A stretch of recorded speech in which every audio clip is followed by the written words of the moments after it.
Hello everyone, আসসালামু আলাইকুম। আজকে আমি ইপসম সল্ট দিব ভেজিটেবলের গাছের গোড়ায়। এটা ম্যাগনেসিয়াম সালফেট আছে, গাছের ফলন দ্বিগুণ হয় আর গাছ হেলদি হয়।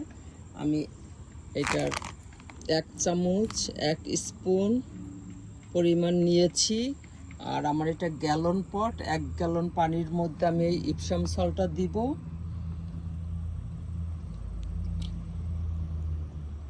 গাছ অনেক হেলদি হয়, গাছের পাতা। আর এটা আমি আমেরিকা থেকে কিনেছি। এটা ইন্ডিয়া, বাংলাদেশে ম্যাগনেসিয়াম সালফেট নামে খুঁজলেই পাওয়া যাবে। গাছকে হেলদি করে, ফলন দ্বিগুণ বাড়িয়ে দেয় এটাই। তারপরে 1 চামচ পরিমাণ নিতে হবে আর 2 সপ্তাহ পর পর দিতে হবে। 2 থেকে 3 সপ্তাহ পর পরও দেওয়া যাবে, তাহলে গাছ অনেক হেলদি হবে। আমি আমার ভেজিটেবল গাছ আজকে দিব।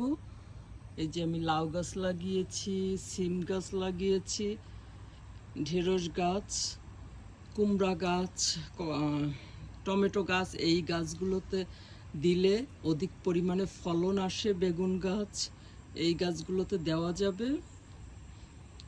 তাই প্রতিদিন দিলে গাছ আবার মরে যাবে। সপ্তাহে দুই সপ্তাহ পর বা 3 সপ্তাহ পর একবার দেওয়া যাবে এই ইপসাম সল্ট।